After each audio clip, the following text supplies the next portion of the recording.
This is a matter of deen. This ilm is a matter of deen. You be careful who you take your deen from. Shaykh Rabi says, Ya Akhwan, Al-Amr bil-Ma'ruf wal-Nahyu anil-Munkar min mizati hadhi al-Ummah wa min a'dam al-wajibat la yakumu ad-din illa bihima. The Shaykh, he begins, Ikhwan, by saying that enjoining the good and forbidding the evil is from the distinguishing characteristics of this ummah. That enjoining the good and forbidding of the evil is from the distinguishing characteristics of this ummah, of this nation of Muslims. And then the Shaykh goes on to say it is from the greatest of the obligatory acts. It is from the greatest of the obligatory acts, the enjoining of the good and the forbidding of the evil. And then the Shaykh goes on to mention that this religion cannot stand and be established except by these two matters. The religion of Al-Islam, Ikhwan, cannot be established. The people, they say, concern yourselves with this and concern yourselves with that. Let it be understood that this deen of Allah subhanahu wa ta'ala cannot be established except by the enjoining of the good and the forbidding of the evil. And then the Shaykh, he says, Al-Bayan, clarification.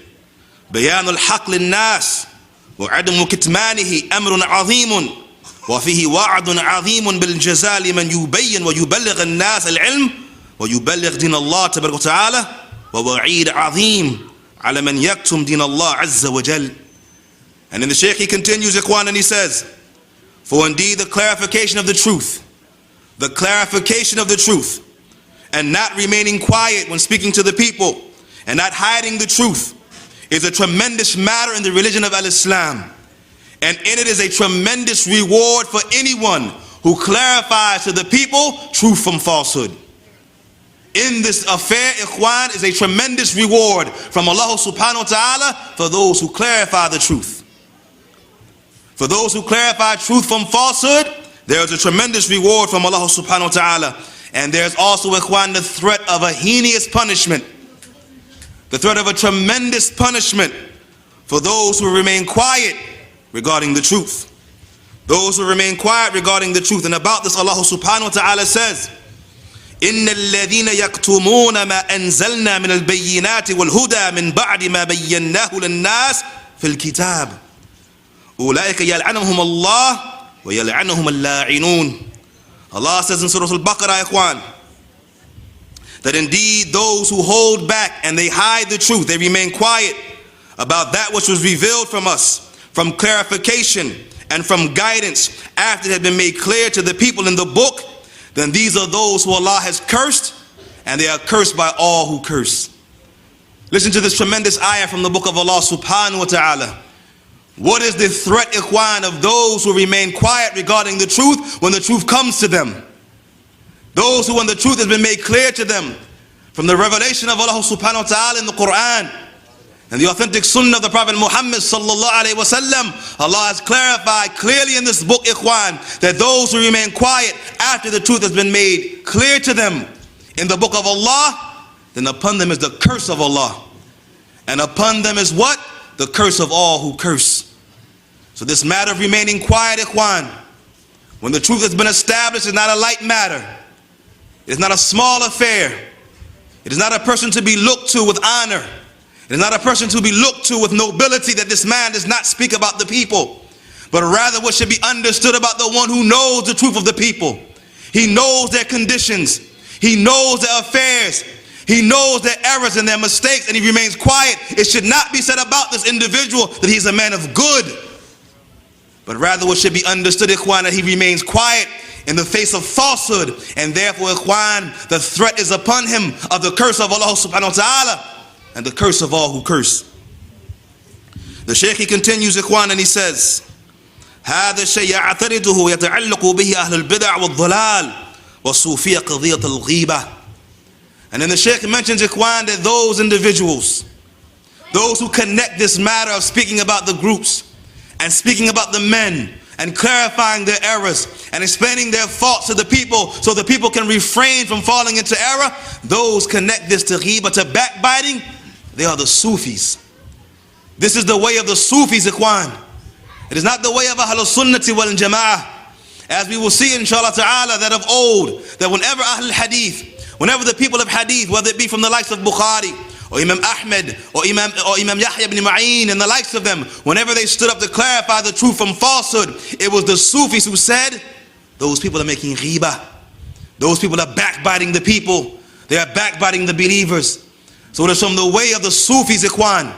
It is from the way of the deviant group, the Sufiya, that when the people clarify the haqq, when the people clarify the condition of the people, that they claim that this is backbiting and is impermissible. And then the Shaykh, he says, وَالْغِيبَ لَا شَكَّ أَنَّهَا حَرَامٌ وَأَنَّ أَعْرَاضَ الْمُسْلِمِينَ وَدِمَاءَهُمْ وَأَمْوَالُهُمْ مُحَرَّمَةٌ. And he says there is no doubt that the blood of the people is sacred, and that the wealth of the people is sacred, and that the honor of the people is sacred, the Muslims is sacred.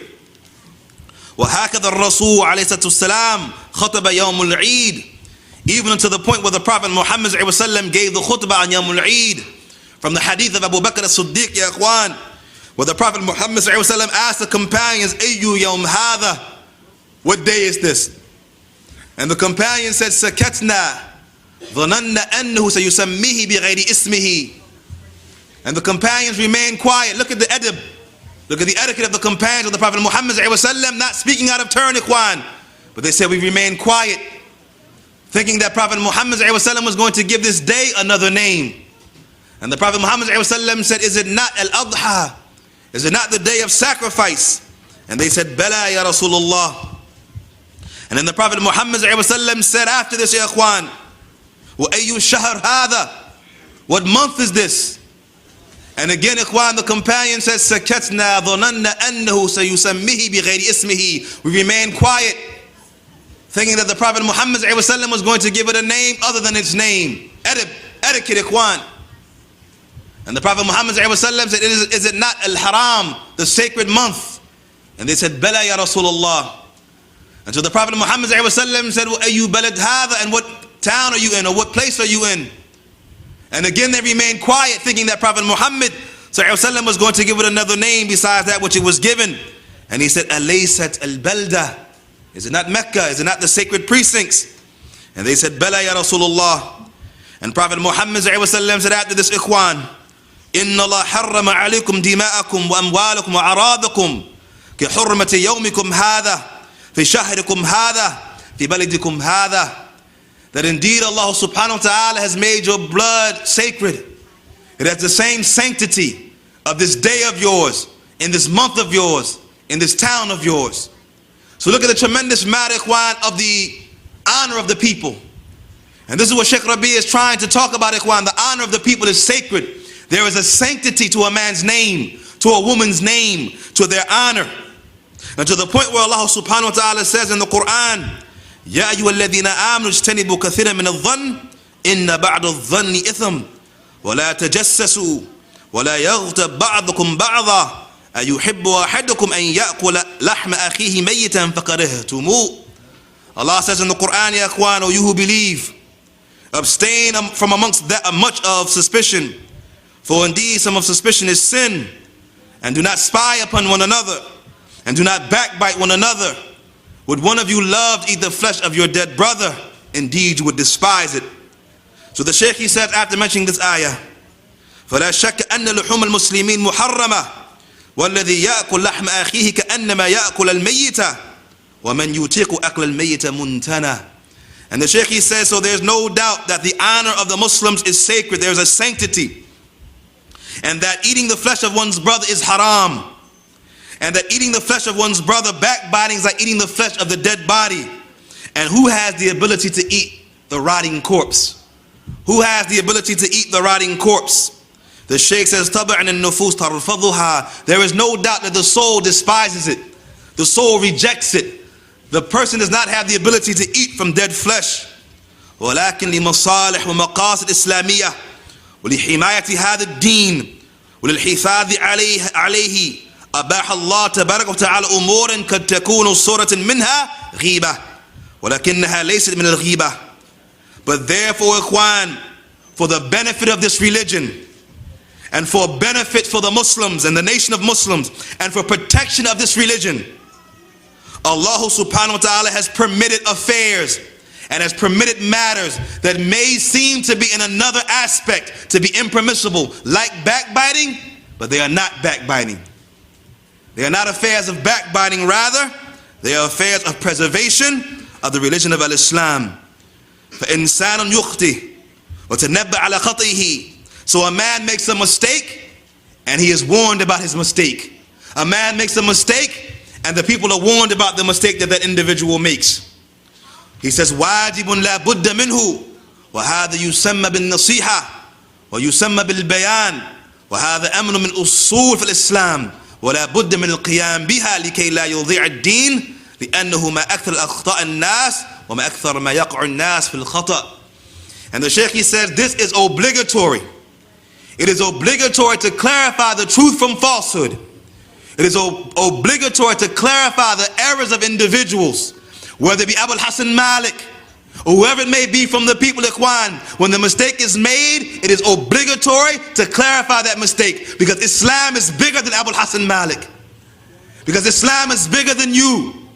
Islam is bigger than your fathers and your brothers and the likes of this. So therefore, for the preservation of this religion, one's honor takes a back seat to the preservation of this deen of Allah subhanahu wa ta'ala. And the Shaykh, he says, so this is to be called nasiha. This is to be called sincere advice. And he said this is also to be called clarification in the religion. And it's from the principles of this religion, Ikhwan. It is from the foundations and the fundamentals of this religion, Ikhwan, the clarification of the truth regarding the mistakes of the people. He says, for how many are the errors of the people? How many are the mistakes of the people, Ikhwan? How many are the faults of the people? How many times do the people fall into misguidance and error? وَمَا أَكْثَرْ مَا يَقْعُ النَّاسُ الضَّلَالِ يَقُودُهُمُ الْهَوَى. How many times do the people fall, Ikhwan, into innovation and misguidance, being driven by their desires, being driven by their desires, وَلِعَاذُ بِاللَّهِ, and refuge is sought with Allah subhanahu wa ta'ala. حَتَّى بَعْضَ الصَّالِحِينَ يَقُودُهُ هَوَاهُ. Even some of the righteous, Ikhwan, some of the people of ibadah, of worship and the likes of this, sometimes their desires drives them, Ikhwan, towards error and towards misguidance and the likes of this. So the Shaykh, he says, حَتَّى بَعْضُ الصَّالِحِينَ, as we said, يَغْلِبُ عَلَيْهِ الْهَوَى فَيَقْعُ فِي الْخَطَأِ وَالْقَوْلُ عَلَى اللَّهِ بِغَيْرِ عِلْمٍ. And therefore, Ikhwan, they fall into error and misguidance based upon their desires. And they say that about Allah, of which they have no knowledge. So is this affair for us to remain quiet? Is it for us not to speak about these matters? Is it for us, Ikhwan, to cover our mouths and not to clarify these affairs to the ummah? What is the matter regarding this, Ikhwan? And we will read something of this from the statements of our Shaykh, حفظه الله تعالى. فمن ميزات هذه الأمة التي امتازت بها على سائر الأمم. So therefore, the distinguishing characteristics of this ummah, the distinguishing characteristics of this ummah of Muslims, Ikhwan, over every other nation. وَمِن مِيزَاتِ هَذَا الدِّينِ الَّذِي مَيَّزَهُ اللَّهُ عَلَى سَائِرِ الْأَدْيَانِ. And from that which Allah has distinguished this religion over all other religions, Ikhwan, أَنَّ اللَّهَ تَبَارَكَ وَتَعَالَى تَعَهَدَ بِحِفْظِهِ. That Allah promised to preserve this religion. That Allah subhanahu wa ta'ala promised, Ikhwan, to preserve the religion of Al-Islam. As Allah says in the Quran, إِنَّا نَحْنُ نَزَّلْنَا الذِّكْرَ وَإِنَّا لَهُ لَحَافِظُونَ. Indeed, we sent down the dhikr. Indeed, we sent down the revelation. And indeed, we are going to preserve it. فَحَفِظَهَ اللَّهُ عَلَى أَيْدِي هَذِهِ الْأُمَّةِ الَّتِي مَدَحَ اللَّهُ وَقَالَ. And therefore, Allah subhanahu wa ta'ala, Ikhwan, has preserved this ummah. Why? How? By the hands of this ummah itself. At the hands of the righteous. And at the hands of the scholars. And at the hands of those individuals of which Allah has praised in the ayat. كُنْتُمْ خَيْرَ أُمَّةٍ أُخْرِجَتْ لِلنَّاسِ تَأْمُرُونَ بِالْمَعْرُوفِ وَتَنْهَوْنَ عَنِ الْمُنْكَرِ وَتُؤْمِنُونَ بِاللَّهِ. Allah subhanahu wa ta'ala says, you are the best of mankind. You are the best of nations brought out for mankind. You enjoin the good and forbid the evil and believe in Allah subhanahu wa ta'ala.